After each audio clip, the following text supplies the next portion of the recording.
All right, what's up, everybody? Welcome back to A Certain Point of View here on the channel. Another Sunday show. We are ready. We are excited. We have some fun things to talk about tonight. And as you can see, it is just three of the four amigos here on the channel. Miss Molly Damon is off tonight. She is doing stuff elsewhere, and so we are holding down the fort. We got Molly, or we got Jill, we got Brian, myself. Excuse me. How is everybody? How's everybody doing after this Thanksgiving weekend? Everybody doing okay? I don't want to go to work tomorrow. Me That's too. exactly how I feel. I don't want Me to. too. I don't want to wanna work go. anymore. I don't want to go can't- tomorrow. I'm just like to myself, I'm like 3 weeks and then it's winter break. I know. 3 That's weeks. what I'm like. Just a couple more weeks, then I'm off for Christmas. Yeah. And then I'm off for New Year's. And then I think I'm taking a day off for my birthday in January. And then I'm going to Disney World in February. So I've got- Hopefully. As of right now, we're still going. I mean, they're open, but we'll see. Are they really? I thought they were closed. No. Oh, Disney Disney World- World, they've been open has for a been while. open. They've been Yeah, open they've for been like open for 6 a while. months. I know they've been open a while, but I thought they shut it down again. No, they've been like hundo open. Dang. I mean, they probably shouldn't have been, but Probably not. Definitely not. But whatever. whatever. Yeah, so we have a cool show. I know Chuck had asked. We got no guests tonight. No guests. It's just us three. We're going old school a little bit today and this weekend. We're gonna get into some showdown talk between the three of us, and we're gonna talk about the final that's upcoming this week between Final Exam and the Odd Couple, and then we will also get into the main topic, which is the Finstock exchange and as I have it in the thumbnail, the state and the future of the Finstock exchange. We kind of got into it a little bit on Friday after Friday's reaction, but because they are mathematically eliminated from the faction race, it's a good time to talk about it. So we're going to get into it. But before we get to that, let's go ahead and get to this final match because we have a great teams match upcoming this week between Final Exam and the Odd Couple. Two teams that we could have guessed definitely could have been there. They were a couple of the teams that we were all really looking at, even though there's only a number of teams in the actual tournament itself. Outside of the Founding Fathers, they were the two that everyone else was kind of looking at because they have been there this year. They've been playing a lot. We've seen good stuff from them so far. But it ended up being Final Exam and the Odd Couple, with Final Exam most recently beating Founding Fathers and knocking them out of the tournament. Let's start with the Final Exam side. We have Lon and Paul, who were formed this year. Winston has done wonders with his faction. He's done wonders with his team by pairing these two together. Brian, I'll start with you on Final Exam, on just them as a team, what you have liked about them so far, their chances up against the Odd Couple. Kind of break it all down. Compete with that motorcycle. Sorry, I know. Apparently people are having freaking motorcycle races outside my window. Sorry, continue. Final Exam is one of those teams where it's like you play them 10 times, 9 of those times they're going to do really good and might kick you in the face. But if it is that one, they kind of, falter. And if that's the case with this match, then I don't see them winning. But I'm thinking are we predicting now? Or You can throw it. Yeah, I mean it's an open discussion, so go ahead. I think coming off of what they just did, I mean, I'm going to give the edge slightly to Final Exam. To me, a couple things need to happen. Lon has to be on his game like he was last time, which is, I hate saying that because it makes it sound like he's not good, but it's not true. He did have a game or match where he kind of tripped it up. For Odd Couple, Snyder needs, if he's laser focused like he was last time, that could make or break them.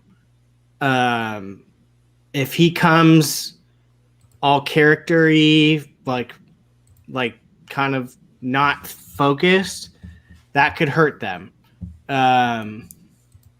I think this one's going to really, really, really, really come down to the wheel, what it lands on, because if someone lands on spinner's choice, that could be a deal breaker. And same with opponent's choice. If either of those come up, that's a major momentum swing. To me, honestly, like, the thing I'm looking at the most is, and I'm not saying this in a negative way, it's just, what kind of Snyder are we going to get? Is it going to be locked in, laser focused, serious, not here to screw around? Like, I don't care what's going on. Or is it going to be like, hey, I'm here to try to throw Paul off, which good luck, because Paul doesn't really, that's what I mean. If he's going to start off coming after Paul, just because that's someone he likes to come after, because they have history. But hopefully he does it right in the beginning, and then it's like off, and then, because then if that's the case, that's scary. So yeah, there's a lot of win-loss on each side and what things can happen. But I'm going with I would assume the underdog, which would be Final Exam. I like it. Jill, on top of what I asked Brian, would you say that this is the most evenly matched? I was literally going to say, yeah. I completely forgot about this too. It's a 5-rounder, yeah. Yeah. I was going to bring that up. I think this is one of the most evenly matched teams going to head-to-head in this final. They both have their strengths. They both have their weaknesses. They both have, I feel like both teams have those things where if they get caught off guard, it kind of derails them. I think both of these teams have that kind of thing about them. So it's going to be really interesting. Where I differ from Brian on this is where he thinks it's going to be decided by the wheel. I think it's going to come down to that speed round. Yeah, I honestly forgot that it was a 5-round, and now I'm completely switched. It's going to definitely come down to that speed round, because I think I know Jeff can do a speed round pretty solid. I know Paul Yama can do a speed round pretty solid. We haven't seen Andreko or Lon really ever do a speed round that I can even really recall, other than when the Odd Couple won their team's belts.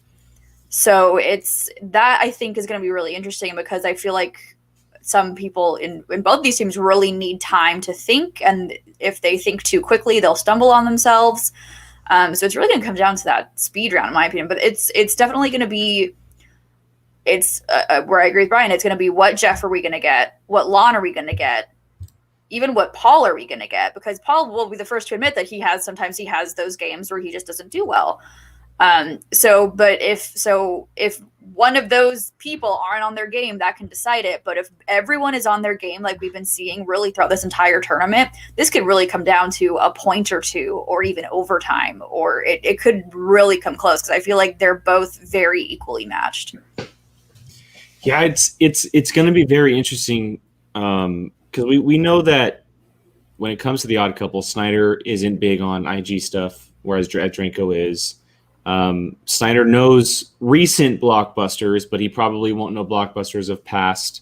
He's much more of a specific style of player when it comes to, and we know that he doesn't study. It all comes from knowledge for him.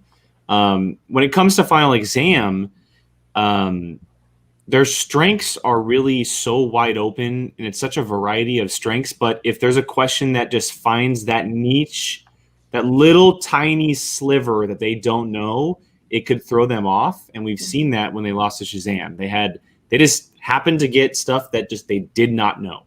I do think that the speed round is going to play a big part. And if I'm not mistaken, the only person to play the speed round so far is Jeff Snyder. This season, yes. So he's only played the new version of the speed round so far.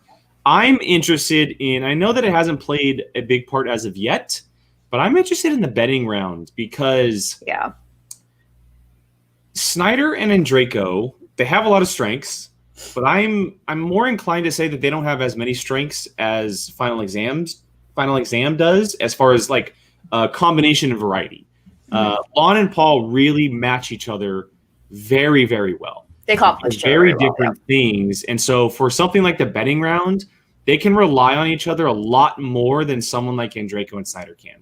Now, and Snyder and Andreyko's knowledge goes back years and years, right? They've been doing this for a very long time. But if there's a slight slip up, and there's a very small chance that someone does like a 3-1 scenario or it's a 3-2 scenario and one of them misses, because if I'm not mistaken, out of all of the betting rounds we've seen, nobody's actually missed a betting question yet. And so I'm interested to see how that happens and how effective that would be towards the game. Because if someone does bet a 3 and that other team misses, that's a full shift if that team is already up. Like that's a big thing going into something like the speed round, which has played massive into past matches that we've seen, more recently, with other title matches. So it's going to be very interesting, but I would give the slight edge to Final Exam. I think what Brian had said a lot, I agree with. I think that as great as Snyder is playing, I feel like Lon and Paul are playing a little bit better together. Even though we saw incredible playing by Andreyko and Snyder last time, I am interested in seeing what Snyder we get. Is it going to be the humble Snyder, the respectable Snyder, or is it going to be a little bit of a different Snyder because he is playing Paul again? Because last time he played Paul, he beat Paul. And so, and at that point, he had been calling out Paul. It's going to be very interesting. I'm very excited to see it go down because one veteran team, one rookie team, they played a lot, but one rookie team was brand new, and they're going on to face a team that's been together for a while. A lot is online. A lot is online for both factions. One faction is clawing up the faction races, as we know it. They're the only team to be mathematically eligible to take down corruption. And Rockstars are just fighting for their pride at this point. But I mean, if Rockstars can take this tournament and then end up walking away at the end with a team's title, if they end up beating Shazam, that's a big deal for them after how rough of a year they've had. Yeah. I mean, it would kind of cap off that it's pretty much just been the odd couple all the way with the Rockstars, to be fair. I've been corrected. Thank you, Leo. Thank you. But they've it's gonna be interesting. I really think it can go either way. It's hard for me to pick, to be honest, because I feel like the last time we saw both of these teams have been the best we've ever seen them play. I would agree. So it's definitely gonna come down to, and we also saw Jeff, I think for the first time in a while, very level-headed. Like he got his jabs in the beginning, and then it was like laser focused. Yep. So it's going to be interesting. I'm going to pull for my baby Paul Oyama because I love him dearly. So I'm going to give the edge to them. But I'm excited for this one. I'm very, very curious about this one because it's like I said, it could come down to it could really go either way. It could come down to points, or it could be a complete and utter annihilation from either of these teams. So it'll be fun. I think it's going to be a fun one. Brian, you look like you're thinking real hard. No, I was just thinking about the betting round. Honestly, I'm not too concerned with that one because Roxy and Winston are very strategic with their managing during a match. To be honest, I see both teams consulting their manager to see what they should do. Because to me they're those managers that are gonna give their input and throw out what they think. Whereas some other managers are just gonna be like, "What do you guys think?" Roxy and Winston are going to like listen, but then they're gonna full on tell them, "Okay, this is what I think you guys should do." I don't think. Oh, they're 100. Both of them are 100% using. What were Paul and Lon's on? It was I remember Cowboys stuff. That's what it was. It was sports ball. Winston's a Cowboys fan, so it was Cowboy players. That's what it was. It was sports. Yeah. So I'm just curious. I honestly don't think that round. I highly, highly doubt seeing Roxy ever going for 3. Just really? Out of betting unless they need it, unless they really need it. I don't. We're talking betting wise. Yeah. But what if they get what if it's like musicals, which Andreyko dominates? Well, I mean, it's going to be. They're told the category beforehand, correct? Yeah. Well, it's random. I mean, they spin it, but then they're told the category. Yeah. But before they're allowed to bet the points, is what I'm asking. Correct. Okay. Yes. Okay. They would have to be. It would. I feel like they would have to be 100% one of their strengths because they're so like black and white in the sense of opposites. Like, I mean, Andreyko knows animated, but Snyder doesn't. Snyder probably knows something better than Andreyko does, but to me, it would have to be something that they both have strengths in for them to go to 3. Paul and Lon, I honestly think that one's going to come down more to what is the point deficit or difference for them. I think honestly, that's how these two teams are going to look at it. Is Roxy will look at it as, is it one of their strengths? And then Winston will probably look at it as, where is our point differential at? Mm-hmm. If it's up, let's play conservative. If it's not, if it's close, then it'll depend a little bit more on the category. But yeah, I really don't see them betting 3 unless it's an absolute strength of both people. Yeah. So, how about this? Spinners and opponent's choice. Thoughts?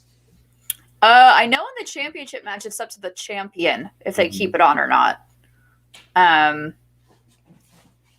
For me, though, I've never been against keeping them on the wheel. Because if you're going to be in this point where you're going to be in a championship match or in a final round tournament match, you should be able to land on opponent's choice and still kick ass, in my opinion. And we've seen it happen. We've seen it where a team has spun opponent's choice, their opponent spun spinners, and they still came out on top. And that, for me, shows, okay, you're effing dominant. So for me personally, I've always been a fan of keeping I agree. spinners and opponents on the wheel. I agree. Maybe I'm just demented and I like seeing people suffer. But I like it for me. This is a championship match. This is a finals match. If you're scared of opponent's choice, you shouldn't be here. Like that's just me. And we've talked about plenty of times on this channel that when it comes to a title match where someone is actually one of the players or teams has the belt in their hands, they should be allowed to have some kind of advantage. And if that is choosing spinners and opponents, that's fine. If it's something else, that's fine. But when it comes down to every other match, in my opinion, if you play with spinners and opponents all year long and you get to a tournament final like this, spinner's choice and opponent's choice should be on the wheel no matter what. Mm-hmm. It should be just like every other match that's played outside of title matches. And I hope that's something that is, and I know it's for the most of the time it's clear that's the case.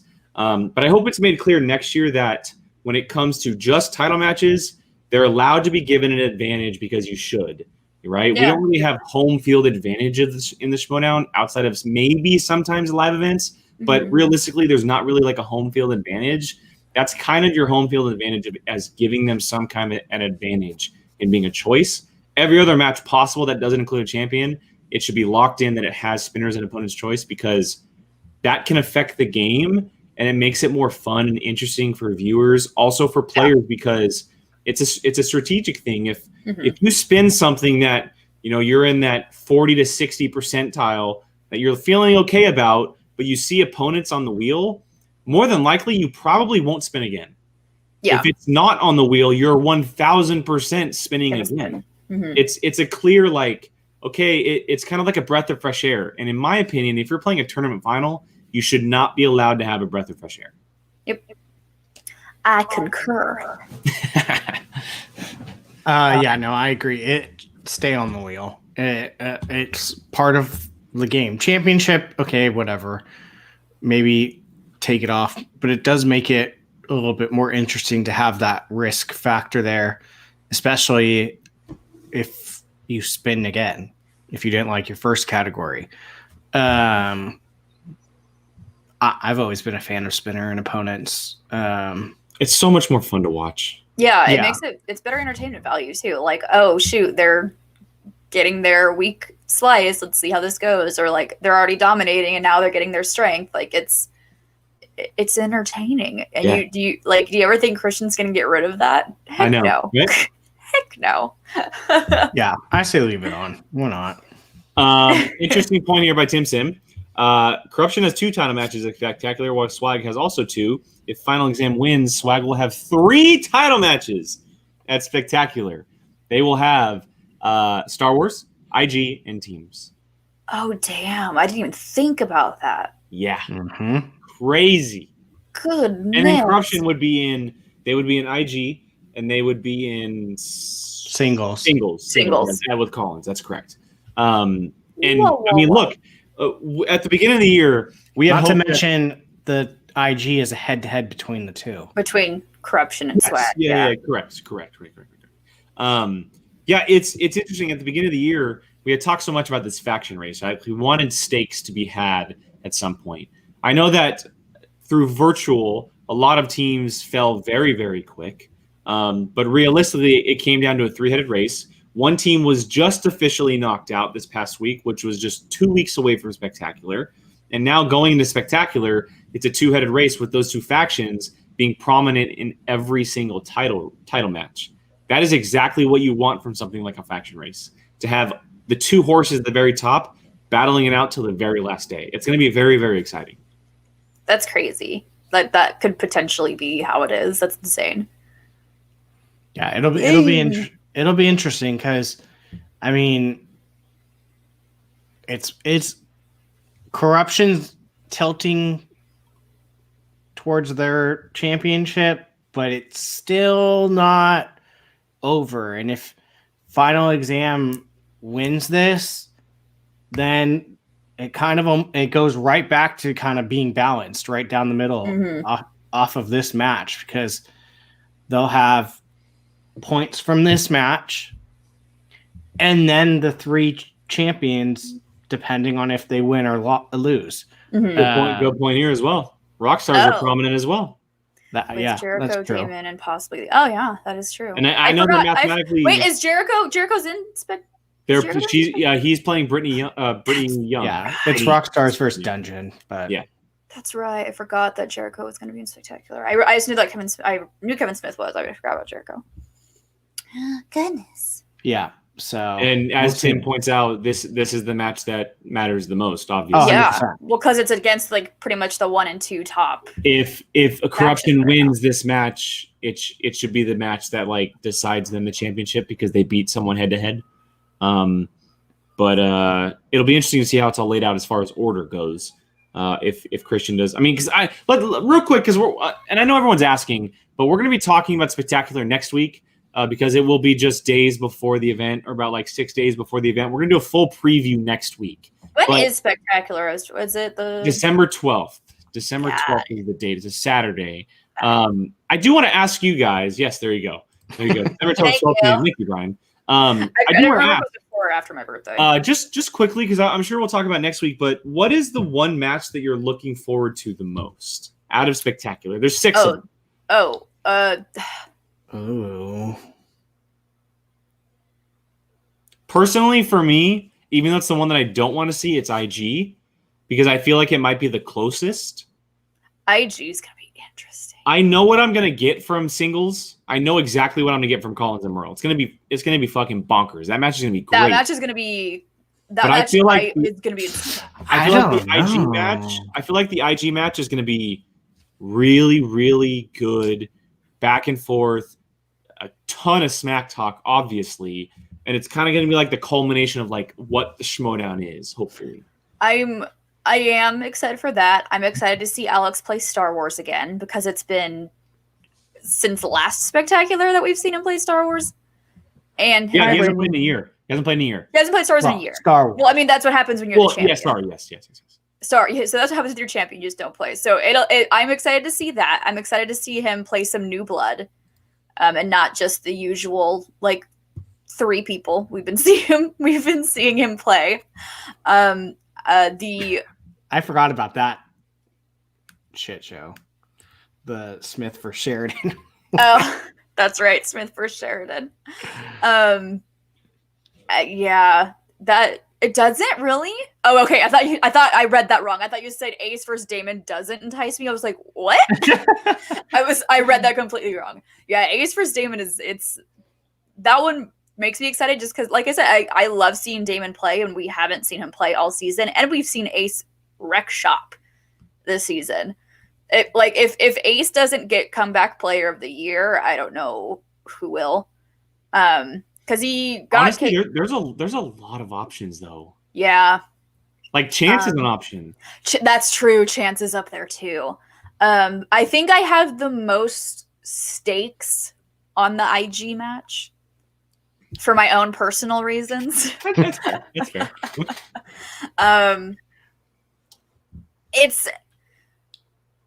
There's going to be a lot of alcohol involved. Usually live event spectacular. I consider it part of my birthday celebration, and I will continue to do so virtually. We'll be virtually drinking. We will be drinking together via Zoom, and but I think I definitely have the most stakes on the IG match for me personally. I would agree, Brian. I honestly keep going, well, no, this one. I want to point this out before I forget this, because this is very interesting. If Swag and Corruption tie, Christian said there will be an on-the-spot tiebreaker win. Is it mathematically possible for them? It's mathematically possible. Really? Yes. Because they're all title matches. They're all worth 5 points. Interesting. And Tim Sim, you can correct me if I'm wrong on that, as far as points and what they're worth and everything like that. But that's okay. That's kind of rad. But what match would it be? Who would play? That's what people are asking in the chat. It might be on a spot where he might reveal something, like it's a back burner match that they have people waiting. Where like the IG players, you're in a singles match, go, and like yeah, exactly. Wins, so like something it would be interesting. It'd be interesting. And remember, because it's pre-recorded, he could have got people involved just in case and shot it just in case. That's interesting. So, imagine if that got. What a way to end the season, by the way. What a way to end this wild year if it ended in a tie and we had a tiebreaker match to decide everything. But that just makes me sad because I'm like, maybe, man, imagine that was live and we're all in spectacular and then it ends in a tie and then like the roof just blows off because we're all freaking out. Like, if only, man. Damn. Yeah. Brian, go ahead. I know you were thinking. No, I honestly can't decide. I mean, it's tough. I will say, can I even say that? I would say probably the one I would put like rank wise, I'd probably put teams down at the bottom. Really? Of the 4, yeah. Oh, okay. The title matches. Title matches. Okay. Interesting. I put know Star Wars at the bottom just because I know what's going to happen. Well, how? What? That? Yeah. What is? I know that Alex Damon's going to win. I just know that Alex Damon's going to win. The Swag Squad is going to come in here and beat you. That's fine. Saying that. I'm just saying. I know that Alex Damon's going to win. I'm not saying anything because I'm the type of person that says it confidently and then immediately all hell breaks loose. Fires everywhere. So I'm not even throwing that out there. I'm leaning towards, I'm hoping Alex wins, but I'm not going to say anything beyond, I hope Alex wins. That's literally all I'm saying. We don't want to put that into the ether. Yeah, no. Singles is just going to be like an absolute like punch for punch. IG, I want a certain thing to happen. So it kind of, I know, right? That one probably, I'm like hoping on that one. So maybe IG just by a squeak. See, I knew it. I was waiting for those. I was like, wait for him. As soon as Jake says, I know he's gonna beat him, and if I was like, oh, here comes Swag, telling you otherwise. I'm not counting Ace out in the slightest. I'm not counting it out, but I'm so confident. So confident. Well, and that's the thing. It's like I can't count Ace out because he surprised me. Like that 5-pointer that he got, like play-in. Let's be honest. As the points didn't show it, but he really did steamroll through that tournament. It looked easy to him. Yeah. Oh yeah. I mean, look at how he played against Laura. Like that how he played against Dimolanta. No one thought he was going to beat Dimolanta. I wouldn't say that. But I think a majority of people. It was like a 90-10 situation. It was like a 90-10 situation. Yeah, 100%.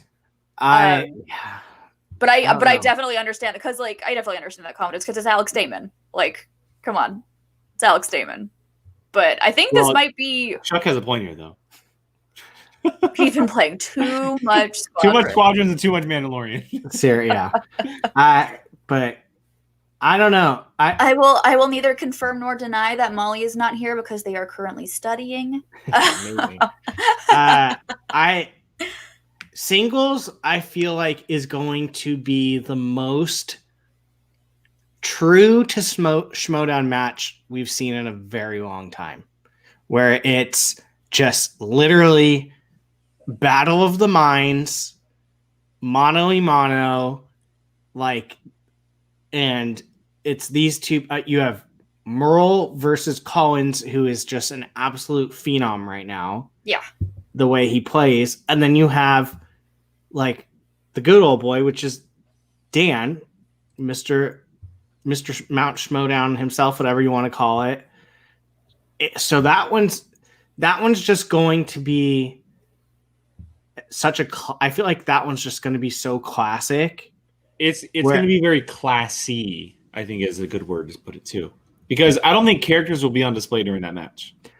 I mean, Shannon will probably go after Gucci just with a couple jabs here and there. But I don't think Collins trying to throw a dig at Dan. That's not going to happen. No.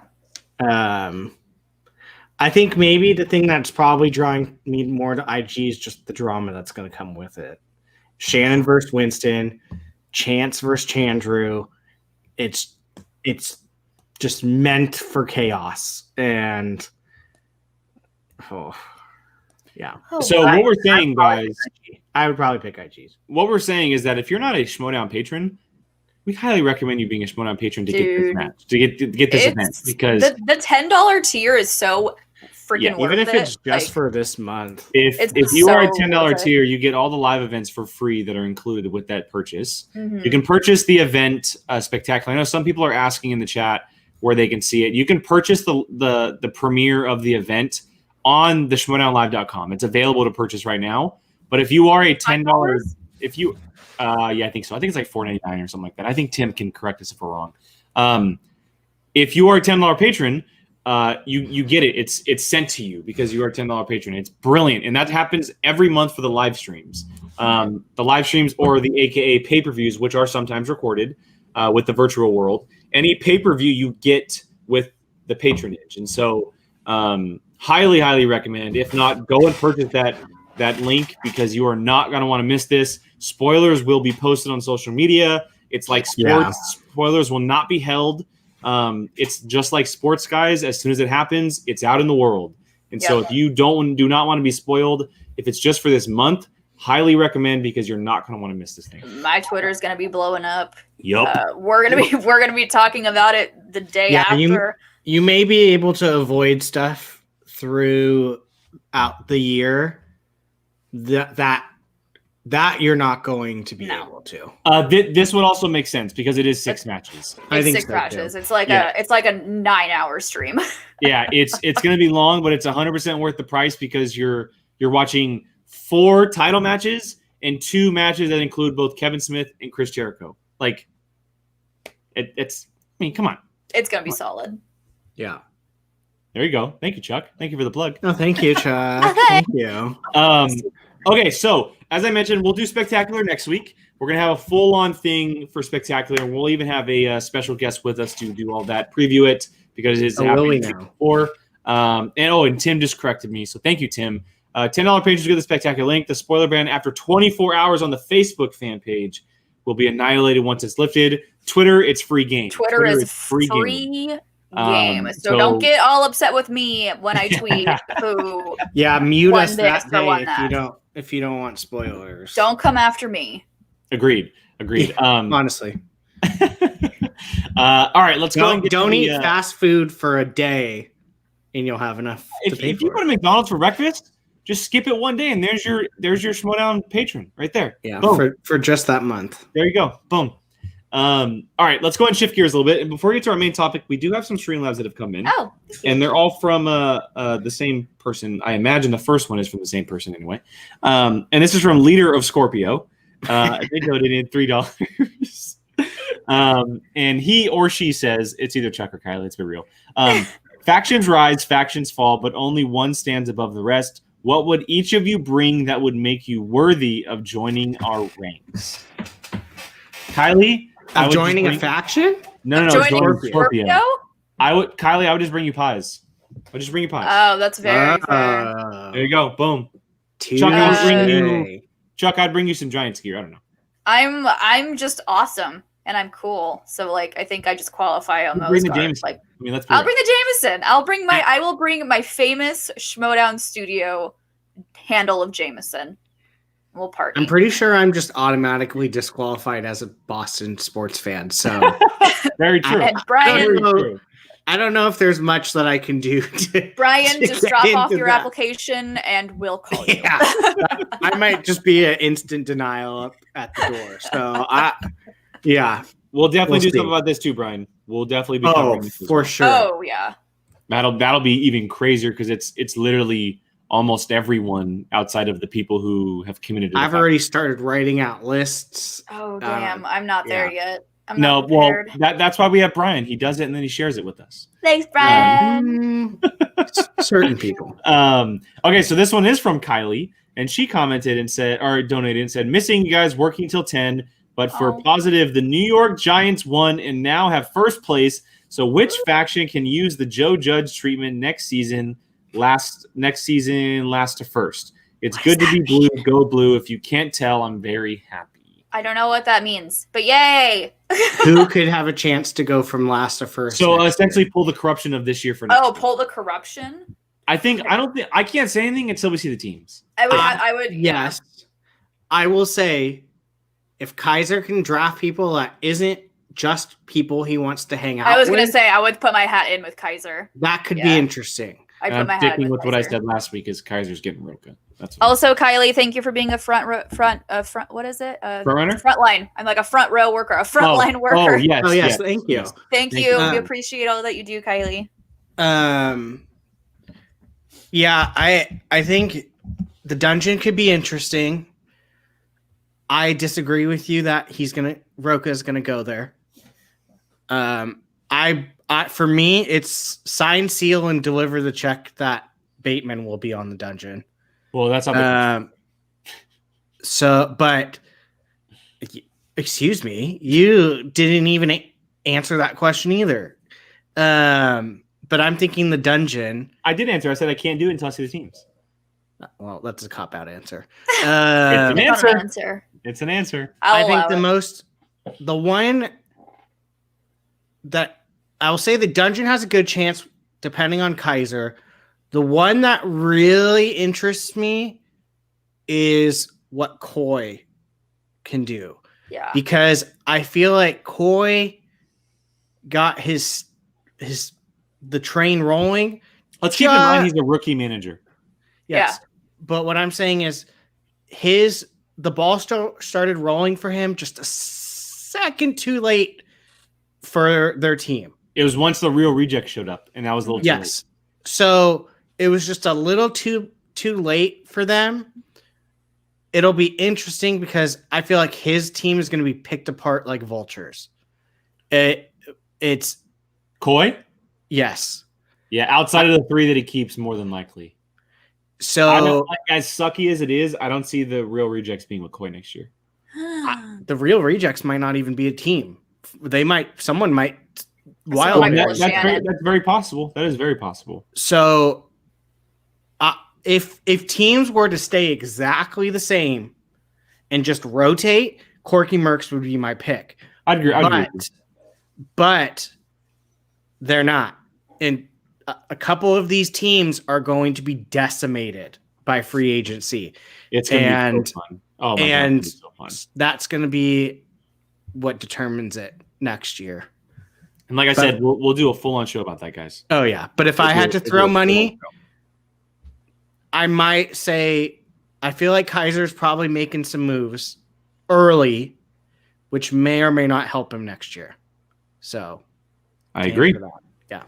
All right, one last Streamlabs before we move on to our main topic. This again comes from Kylie, and she donated and said, just saying, since Chuck and I joined Evil Forces, the Giants haven't lost. So what player can join forces with another player to form a dominant team like at the caliber of Scorpio? Yes, Scorpio with a K. Someone that can join forces with another. And we have to keep in mind that people that are going to separate from each other. Ben Bateman and the Barbarian. Yeah, that's probably where I go as well. Yeah. What popped into my head was Bateman and Parker. Robert Parker? I don't see Parker playing single stuff. I don't see Parker playing singles. Yeah, because especially after how his IG year went this year. Do you want me to text him and ask him? I feel like he'll focus on IG after how his IG season went this year. Depending on where Marisol lies, someone with Adam. I hope that they're still a team, though. I hope that they're still a team. If they're still a team, I would be scared for teams next year. But yeah, I would say the heavy favorite is probably Bateman and Barbarian. Yeah, for me that would be them. For me, that would mean that Barbarian would have to end up on Dungeon, which I think is very possible because this is what Ryan said: Bateman and Dungeon, retain Parker, grab Barbarian 2. He can get Zip and Wit back in the draft. When we talk about our main topic, Dungeon would be crazy good if this happened. When we're on our main topic, I will say why that probably will not happen. I agree. I'm tight-lipped on that. All right, so let's get to it because the main topic here in the title of the show is the future or the state and future of the Finstock Exchange. What it's going to look like here in 2021. There's the cool looking logo with the Finstock beard. We're going to talk a little bit about just our opinions and open discussion. If you guys have questions, hit that Streamlabs link. It's the posted comment in the chat. You can see it right there above. Hit that link, ask us a question. But for now, we're going to an open discussion about this and just talk about the Finstock Exchange because they have been mathematically eliminated from winning the faction race. They came into this year holding both the singles and the teams belt. They've had their chances at essentially all the belts at one point or another. They look to be unstoppable the first 3 months of the year. Yes, virtually may throw some random things into plans, stuff like that. But they were top dogs, and then they just started to slowly fall behind these other factions, even behind someone like the Quirky Mercs, who may not end above them in faction race, but they were just talked about more, and they were the more favorite of the team. And if they had started off a little better than the Finstock Exchange did, they probably would have ended up higher.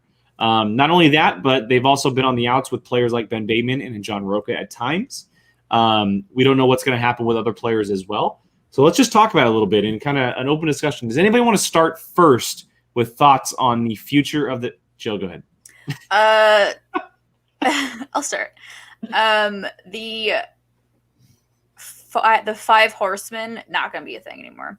That is. Do you 100%. See any of them being on the only 2 I can see, the only possible 2 I can see remaining? Obviously, Dagnino, because he's part of the 5 horsemen for some reason. Well, he was, and then who's the new 5? It's you're Dan. Right, you're right. It's Dan, Merle, Bateman, and Riley. You're right. He's keeping Dan in his top 3. Could you imagine if he didn't? Oh my God. He'd be. I'm going to say it. He'd be an idiot if he didn't. Dan, I think Dan is going to be the only one he keeps in his top 3. I would agree. I think the 3 that he's going to keep for his keeps are Dan Murrell, the Barbarian, and honestly, maybe Dimolanta. See, I know a lot of people think that keeping a Star Wars player is like against the rules or that's not right, but I do see him keeping Dimolanta. I see him keeping Dimolanta personally, and those are the 3 I think. I love Riley dearly, but I don't see Riley getting picked into round 3 or round 4 next season. I agree. I think with what Tom did this season, he was so focused on champions and current champions. He was so focused on the here and now and not what the could be. And I think that was ultimately his downfall. He was so focused on, we have the belts now and we're going to keep those belts. He didn't think, what happens if we lose those belts? And what happens if it doesn't really go the way I plan? And now we see what happens with that. So he really needs to shake it up. He needs to either invest in maybe more IG players, maybe create some new teams. He really needs to get creative, which we all know Tom Dagnino can get really effing creative. Because I'm gonna be honest, I think his choices for his faction were kind of boring and expected. I agree. Like, there was nothing shocking about his picks. They were all prototypical Finstock. Well, half of his faction was already picked. Except Emily Rose Jacobson. Emily Rose was the only wild card, which I love. She's a quirky merc. I would say Gray, because she hadn't played. And Gray, too. But how often are we going to see Gray play? Yeah, well, and didn't he have a spot for Cody Hall? He was like Cody Hall, which we never saw. Exactly, so. Here, to your point, Jill, and I want to bring this up while you're talking. This is an interesting thing to talk about. Oh, 100%. This is Dan very, can very go where Roka goes. And knowing Dan, that could 100% happen. Because I think Dan and Roka have kind of become sort of ipso facto like a package deal. Like, if you get one, you get the other. Because they're going to want to stay together. So yeah, that's kind of where things kind of really get interesting, because then it goes, who's going to be, then maybe he would pick Riley as his replacement for Dan. Yeah. Because I don't know who else he would keep. Like, because Ben's not, if he chooses Ben's not going to stay with him. Mm-hmm. If he chooses Roka's not going to stay with him. I think they've both been pretty vocal about that. I know Roka hasn't flat out said, I don't want to be with Finstock, but he has said, I don't think, maybe I could do better with another manager. Thank you, Justice for Cody Hall. So he definitely needs to pull some. He needs to think more tournament wise than champion wise, because that at the end of the day, that's where all these factions came from, dead last to first. And the tournaments aren't going away. No, we're still going to have it. We're probably still going to have an IG tournament. We're going to have a Star Wars tournament. And I think, I'm going to be honest, I think a lot of majority of the points for the Finstock Exchange was Andrew Dimolanta in the Star Wars tournament. Yes. He won 2 matches, which got him at least 8 points. Which, how many points do they have right now? 30 something? They have they have 50. They have 50 actually. Okay. So it was a good percent, but it was a lot of Barbarians points. Yeah, there was a lot of Barbarian. Yeah, Barbarian was kind of their guy who they kept going after because he was in singles, then he was in IG as well. But we've heard the rumblings that there's a possibility of Star Wars, because of the tournament popularity, that it might be up to a little next year. And especially because after every year we tend to get more players in each division as the Schmodown goes on. Look what IG has done. They had a huge tournament. 6 IG players. They had a gigantic tournament this year with 30 people. And then, next year it's just going to get bigger. And Star Wars is going to do the same thing. There's Star Wars nerds and people who know Star Wars in and out all over the place. And when the Schmodown reaches them, they're going to be like, oh yeah, sure, I'll go play the Schmodown. Yeah. At least a match, and if that happens to be in a tournament or just a game, there's going to be more people, and so Star Wars players are going to be much more valuable next year than they were this year because of the tournament. The tournament changed everything. The tournaments changed everything really. It's interesting. I think that, I know that some people in the chat as well are saying that Roka seemed like he was willing to stay with the Finstock Exchange after Friday's match. I think that was full on smoke and shadows just because I don't think lost. So. Smoke and mirrors. Smoke and mirrors, sorry, whatever. Also, entertainment, thank you for I do think Riley actually got more points for the Finstock Exchange than Roka did this season. Yeah, he had 1 or 2 singles matches at the beginning, and then he played in the tournament as well. You're right. But even Riley would be the first to admit that his wins weren't spectacular. Well, and I think who had said it? Tachyon, I think maybe had said it. Here you go. Riley exactly who want a mid-tier player who gets a chance to play easier opponents and get more points. That's fair. It's a really good very point. Fair. And that's kind of where it comes into play. Like, you have to draft well, not in the first round, second round, but in those later rounds. I think out of everyone in the Finstock Exchange, I think he is the one who is most likely probably to stay. Because he has a good relationship with Gucci. He has it, and he doesn't have any qualms. Like, he's not like, and who's the boss? And who's the boss is dead. We know that for sure. Yeah, and he's not like, I need to go where Bateman is going. Like, he's just like, I want to play. So, yeah, I think out of everybody, he's probably the most likely to stay. But is he going to be in the top 3 picks? I doubt it. I don't think so. I doubt it. I have a question. I do have a question.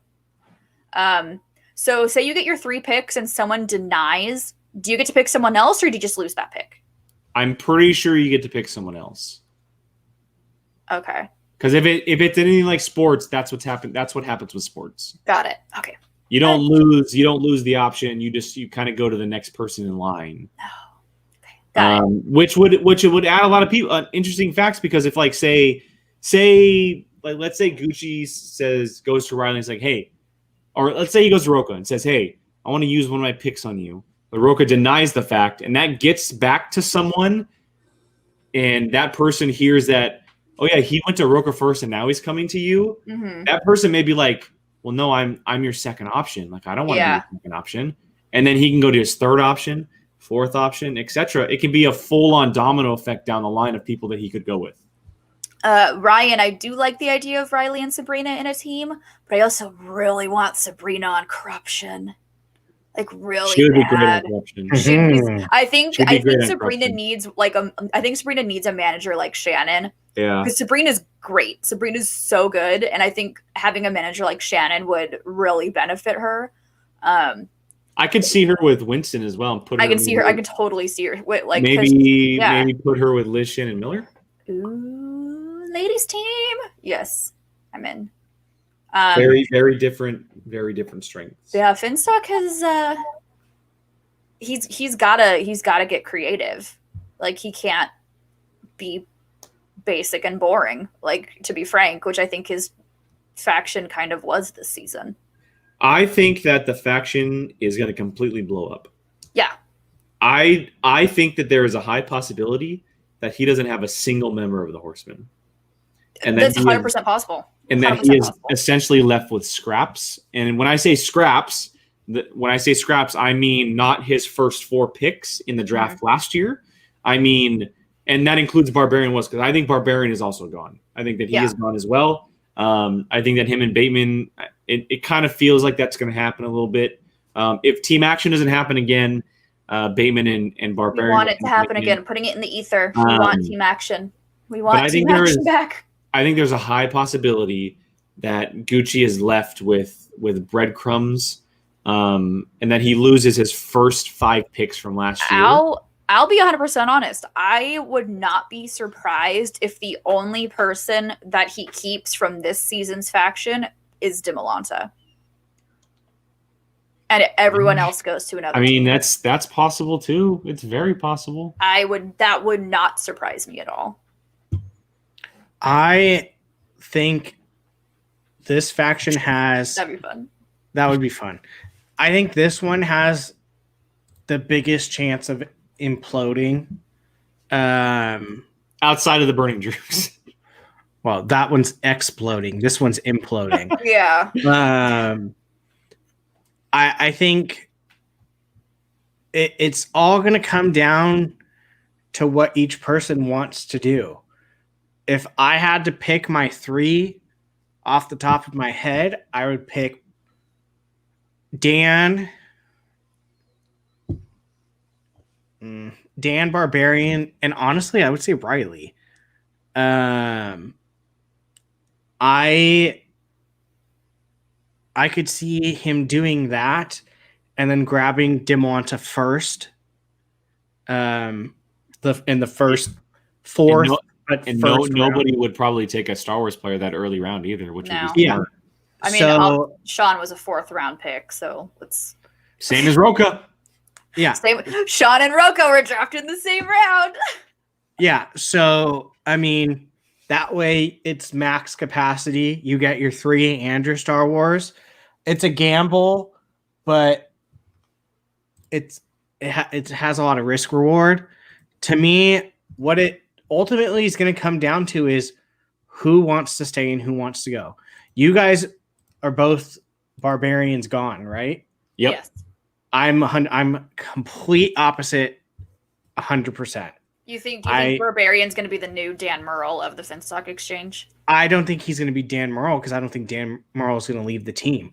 You think he's going to be on Finstock? Yes.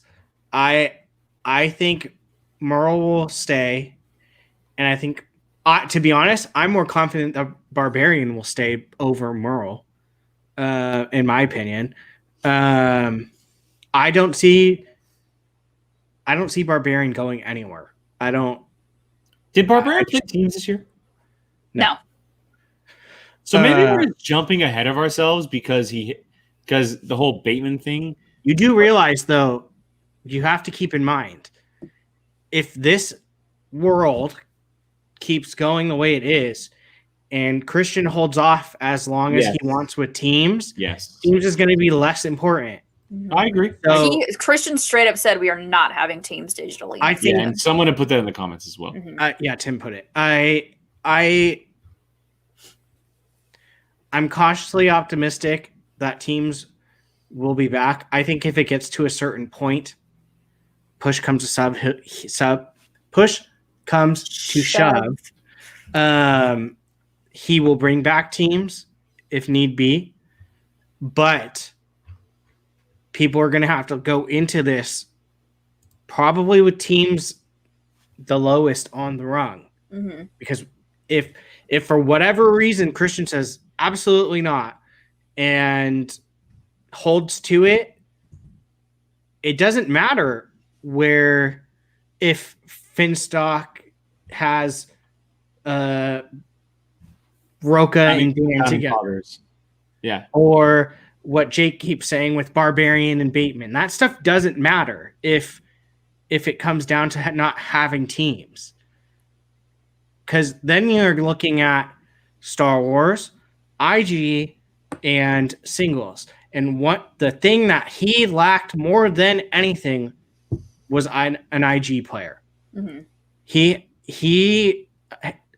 me say, like, a known. No, you're right. No, Barbarian was thrusted into the moment, and he. No, I know, but I don't want to discredit Emily. And of course. But see, honestly, outside of Emily, who was his true IG player? Emily. It was Emily. No one. Exactly. And that's what I mean. Other than Barbarian. So you need to have at least, minus Star Wars, probably 2 of each category or each league. At least 2 players from each. Especially if you look in tournaments, you threw in 2 players into the IG tournament. You threw in 4 players to singles. So you can't, if someone goes into this thinking, all right, what teams am I going to have? What teams should I put? With the way this is going, it's going to hurt you. I mean, you have to have people that could play as a team together really well, but also could hold their own in singles, like someone like Shazam. And I'm not just saying that because they're champions. If either of those 2 were to play alone, they'd be fine. They would get you points. But together, yes, if and when that comes, they will do well together. That's why I personally don't think that you might see the odd couple together after this. So I'll cut in this real quick because you make a great point. I want to make sure I make this point. We do have to keep in mind that if the world stays how it is right now, teams could be the lesser known factor for the Schmoedown going forward for the foreseeable future, for the near future. That throws a wrench into a lot of factions' plans. First of all, Koi has pretty much depended on players like Shazam, Real Rejects, right? Those 4 players have gotten a lot of their points. Yes, Real Rejects were in the IG tournament. They got some points. Bibiani and Brendan Meyer can play singles as well, but they also do damage in singles. That's huge. They don't really have like a star IG player on that faction. You just mentioned the Odd Couple and Rockstars. Outside of Alex Damon, all their points came from the Odd Couple. Also, meaning and Draco and Snyder in singles. They're good in singles together. They're better as a team. Okay? There's a lot of other factions the same way. Shannon, Deception and Corruption, right? Those 4 players can play individually, but together they get a lot of points. So it throws a wrench into a lot of people's plans. If Christian goes to these managers and says, hey, just so you know, for free agency, teams, we don't know what we're going to do. Keep that in mind while you draft, while you keep people. We could be totally off base on what we're saying if Christian does tell those managers this. Because that would already been told. Players who just play teams or who are heavy presence in teams outside of other divisions, they're not going to get kept. They're not going to get drafted high in rounds. And we could see random people get drafted a little higher because of that reason. It will shake up the entire league, not just Finstock, not just Rockstars or anything like that. It would shake up everything. I will say, too, because people in the chat did remind me that Dan was supposed to be an IG. Yes. And if Teams is not a thing next season, if we are still 100% digital, Dan is going to go to IG. Yes, is my prediction. 100%. Dan would, especially if he's not, if him and Roka are not on a team next season, I'm 99.99% confident he would go into IG. Yep. Which in that case, which I think Finstock will choose him for his 3. Whether or not he stays, I don't know. But Dan in IG would definitely, and we've seen him answer IG questions in singles. We've seen him answer those questions, and I think he would be a real threat in IG. But even with Dan being if Dan were the Finstock's quote unquote star IG player, I don't know if I would rely on him as my star IG player. That's the biggest thing right there. People, next year, that is not going to work. If you're going to have a team, your team needs to be able to be successful singularly. Like, to be honest, like the Real Rejects in IG. Together in a team, they're great. But they also do great in IG separate. Greg, it was fantastic. John did great too. I mean, Eric Zipper. We saw Eric Zipper completely dominate in singles. Yeah, so and he's in a team. He does great in teams, but he's also great as a singles player. Even more so, I think. Yeah, absolutely. So if anyone is thinking, if a manager is thinking, okay, who should I draft to put together for teams? They need to look, can I play these players in singles as well? Mm-hmm. Because if you draft just with teams, you might be shooting yourself in the leg, and that's going to hobble you the rest of the season. I will say this. I think that there is a good possibility that if Christian is given the opportunity to play something in person and it's just one division like teams, why not take advantage of that and put everything else virtually because it's worked out so well, and then focus strictly on doing teams in person with distancing and checking or whatever. And people are going to be all over the U.S. Well, I understand that. But I don't see the Schmoedown without teams. Personally, I don't see the Schmoedown working without teams division in play. It doesn't make sense to me. I know that the pandemic has happened and he doesn't like it. I get it. But from our viewpoint, we've talked so much about how great teams has worked this year. Mm-hmm. I understand that behind the scenes stuff is different. Right? They have to. It might be a complete shit show behind the scenes. Yeah, we don't see it on screen. Exactly. They have to put people in other rooms. I get that, but teams has worked out so well from a viewer standpoint of hearing these people talk to each other in matches, the back and forth between these teams. And I get that it's a struggle, transferring people from room to room, but maybe there's something out there that they just haven't figured out yet that would help them do this. Because to me, the Schmodown doesn't work without teams. It doesn't. Because I feel like teams, although we love Star Wars, although we love IG, the Schmodown was first. It was made on singles and teams. And to me, it doesn't work without it. But that's Christian's choice at this point. And so, but what I'm saying is if there's another thing out there that someone else can think of, and also to me, and I mean, I love Christian, but if it's just him who's thinking this, it's kind of unfair to everyone. I'm sure it's not. I'm sure it's multiple backstage sources that are like, this is a lot. Like, what it comes down to, though, is yes, I see what you're saying, Jake, but by the time the draft comes around, there is not going to be another solution. As of right, we don't know when the draft's going to be. I would assume it's probably going to be sooner rather than later. I highly doubt. He said he might delay the start of the season. Oh, it might be later on. We are getting a vaccine soon. But I tend to disagree with you on that. I think I see teams probably not happening till April, May. Yeah, I was going to say completely off what our main topic is supposed to be, but yes. I personally don't see in studio taping happening again until earliest June. Yeah, but even if that is the case, that is 6 months worth of stuff in teams. At that point, you would still have to draft that way. You would still have to take a chance because even if it is 6 months, the main focal point. Look what look at the size of this tournament versus what I'm saying is look what the last 6 months did for teams when things were figured out after all the stuff that happened, right? If it is in fact 6 months, I guarantee you that when everything is clear and fine, say it does happen in June, say that June 13th rolls around and they're like, perfect. Coronavirus is taken care of. It's slowing down. We're able to go back in person, et cetera, et cetera. There is no possible way that Christian doesn't film as many fucking things as he possibly can in person. Oh boy.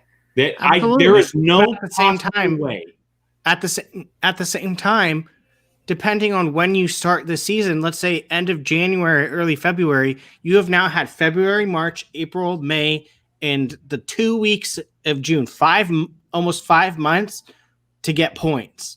Where teams is not something that's important. But look at the studio matches this past year. In the first 5 months, the highest faction had like 12 points. That was and then all the tournaments started happening and everybody jumped. It wasn't like that much of a jump for 5 months of matches. We got 2 a week. That was but how many? Look at the size of the tournaments, points wise, versus teams. You almost start out in the semifinals, almost. I mean, you're basically starting in the quarters. I get that. So let's say you're going 4 points for quarters, 4 points for semis, and then your finals is another 4 points. It's only 12 points compared to how many points did Corruption walk out of the IG tournament with? I totally understand that. All I'm saying is that, and keep in mind too, when we saw live tapings the first 5 months of the year, Pride had 2, Deep 13 had 2, Real Rejects had 1. There were a lot of team matches that happened, and I'm not saying that I disagree with taking away teams. I'm playing devil advocate here because I feel like the Schmodown really does rely on team stuff. It's a big part of the game. It's a big 100%. part of the game. A lot of players who are well known in teams don't work in singles. They just don't. Like there's a lot of players who like to play teams over playing singles. One of those players who is well known on saying, I'd rather be a teams guy is Andrew Guy. Andrew Guy has been well known on saying, I would 1000% play teams over singles. If teams is taken away and we're still doing virtual stuff, we'll never see Andrew Guy. Like there's a possibility of seeing those players gone from the game altogether if teams are taken away. That's the only thing I'm saying. And again, I'm playing devil advocate here because I just think that it might be a bad decision to do it so quickly. And I understand there's been plenty of things to do, and there's been plenty of matches of experience, but there's always another way, in my opinion, and that's just kind of my mindset. And I also just don't want to see it to go away. I don't want to see it go away because I think it's such a great aspect of the game. No one wants to see it go away, and it won't. It'll, if anything, worst case scenario, it'll take a break for however many months. But it's not going to go away like forever. Anyway, Finstock exchange. I think that, and I'm going to stick to what I think right now, and things can change very quickly. But I do think that Barbarian will be gone. I think that Bateman will be gone. I think Rocco will be gone. I think that Dan will be given the opportunity to stay, and I'm still undecided on what he says. Essentially, I don't see Emily Rose Jacobson staying. I don't see Sabrina staying. I see Demolanta staying because I don't feel like anybody else wants Demolanta. I feel like Demolanta is the only one that I'm like, and Demolanta has been very vocal that he wants to stay with Finstock. Yeah, exactly. And which I think he's the only person I have seen be very vocal that he wants to stay with Finstock. I also see Riley going somewhere else. I don't think Riley, as great as Riley and Gucci are as friends, I don't see them working well together as a player manager because Riley isn't a Finstock type of player, in my opinion. Does Riley want a manager more so like a Shannon, or does he want a manager that's more so kind of like, you do your own thing, I'm here if you need me? I think the best thing for Riley would to go the Perry Nemiroff route and literally go out there to have fun. I think it would benefit him a lot more than taking it so serious because there was a lot of disappointment around him this year, right? Especially with the Who's the Boss stuff. He struggled. Mm-hmm. He flat out struggled. And he did well in singles, excuse me. But at times he also struggled. And I think in the one studio match he had this year, he looked great, but Janine had a really, really bad match. Like that's just the plain and simple. Like, so he kind of got lucky in that sense. I just think he needs a new setting. With Drew too. And yeah, exactly. To admit, yeah. I think he needs a new setting. I think he needs something new that will fit him a little bit better. Maybe someone who's maybe not so hands off, but someone who's just kind of better in his corner. Because if I'm not mistaken, his first match in the tournament, Gucci wasn't even there. So wouldn't surprise me. Yeah. So yeah. My thoughts anyway. Yeah, it's they're definitely gonna be the faction that's gonna be the most shaken. For sure. Or Brian, any parting words? I said my piece. I said my piece. I have spoken. Okay, so for everyone watching, we're gonna do this with every faction. We're planning on doing this with every faction, kind of talking about the faction a little bit throughout the next couple weeks. As I mentioned, next week will be a spectacular preview. The four of us will be joined by someone else to do that. But we do have 2 Streamlabs that have come in. And so we'll finish off the show with these. This one is from Miss Rachel, Arrow Owl. Thank you so much for the video, Rachel. Finstock Exchange seemed to play a disproportionate number of matches early in the year, contributing to their early lead. Was that based on how the divisions are scheduled? Could that happen again next year to a different faction? I think a lot of it had to do with live events because they want to put the champions in live events. Mm-hmm. You want the headers to be big names with titles on the line, and that's probably why that happened. And I know a lot of people complain about that. A lot of people had talked about how the Finstock Exchange had so many matches. Well, I'll be the first. So did the Den. There was one studio taping day where the Den had 5 of the 6 tapings that day. That's right. You're correct. But this was pre-COVID. So this was before we knew what was going to happen. And it was planned out where it was going to be an equal amount of matches between each faction. And then obviously COVID happened and then just kind of... Yeah, that's why I picked them, because they were constantly playing during the season. They were constantly playing. Like I said, one studio taping, I'm pretty positive we had like 5 of the 6 matches that day. That was probably the one that Sean was throwing into too. Yes, it was. I mean, yeah, look at how the first half of the season, it seemed to just be Finstock Exchange and the Den. The Den. Yeah, I'm kind of curious to go back I'm kind of curious to go back and look at the studio And tapings swag. of this year and do the math and see what factions were represented. Well, you can look that in the stats where it's because I think games Usual played. Suspects might have had like 2 matches. Yeah, yes, we never and so do the Rockstars. The Rockstars barely had like any. Rockstars barely had anything. So here I'm looking at the faction standings, and it does have their wins losses. Finstock Exchange has a total. It should be an MP matches played. Yeah, so Finstock Exchange has a total of 32. Corruption has a total of 31. Burning Drugs has a total of 16. We do have to keep in mind tournaments when they get knocked out soon. To Rachel's question, I will say that the faction race was a first time this year. It was also a big learning curve. And so scheduling stuff and releasing stuff is very different. We know that tapings don't always coincide with how they release stuff. Mm-hmm. And I think that if the faction thing stays put, which it seems like it's going to, it'll be much more clear on the order of releases and getting people the same amount of matches, because that is the only way you make things interesting, is getting the same amount of matches for people. And if tournaments unless it's tournaments, yeah. Well, but even with the tournament, everyone has the potential. Given, like for the singles, they're each given 4 shots, and they're knocked out when they're knocked out. Like that just happens. I mean, it should just be like, okay, let's just throw out a number. You're going to play at least 20 matches throughout the year, and then whatever the tournament, it's the equal amount of players, and then that's how you go. If you got your 20 matches, if you won every single one, you're going to get a lot of points. Mm-hmm. But if you suck in the tournament and you're out every first round, then you're going to take a hit. That's exactly how sports is. Yep. That's exactly how it should be. Yep. So, I mean, you kind of almost look at the tournaments like playoffs. Like, you win, you advance. Exactly. Okay, last Streamlabs here from that. Sorry, I would like to see that next year. If I pick something, the tournaments. Save that for later. I'm just throwing it out there. Don't reveal your secrets yet, because we're doing a show on that. No secrets. I'll forget by then. Write it down. Write it down on notepad. Okay, this He'll use it. This final Streamlabs is from Mr. Will Watson. Thank you, Will. I will. Always. Transformer.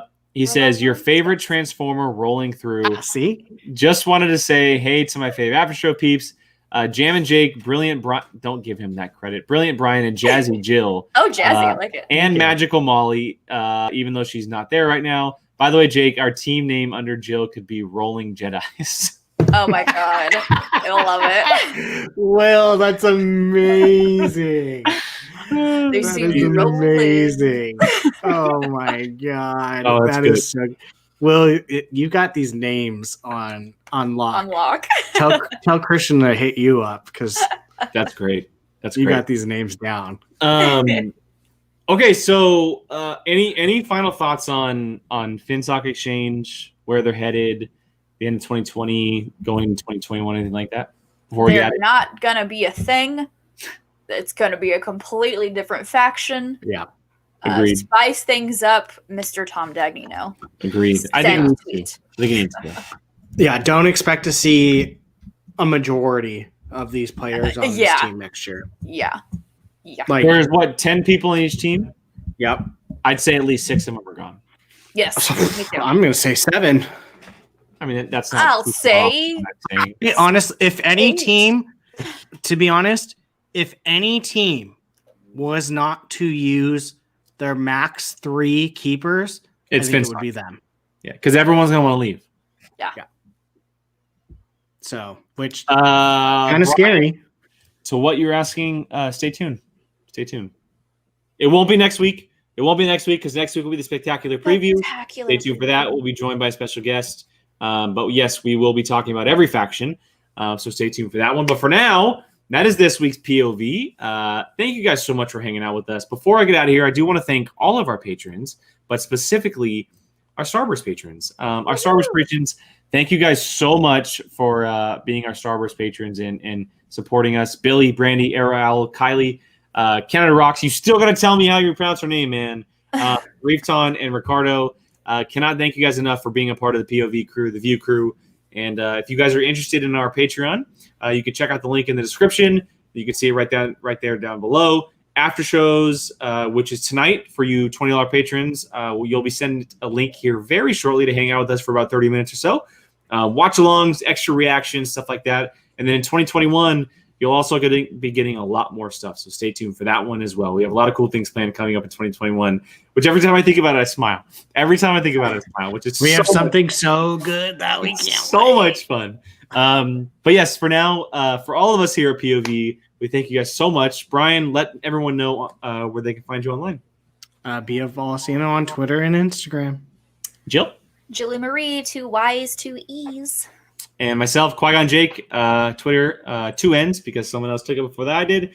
Streamlabs.com/Jake Berlin, Schmodown POV, Patreon.com/certain point of view. And then we'll be back this Thursday or Friday for the title match, guys. We will be doing a reaction to that one. Stay tuned for that one. Yay. Well, not the title match, the match. Sorry, tournament match. Tournament final. I was like, wait, already? Yes. Tournament final. We will be back for that one. So, again, for Brian, Jill, myself, and Molly, as she has the night off, thank you guys so much for hanging out with us. And we'll see you guys later this week.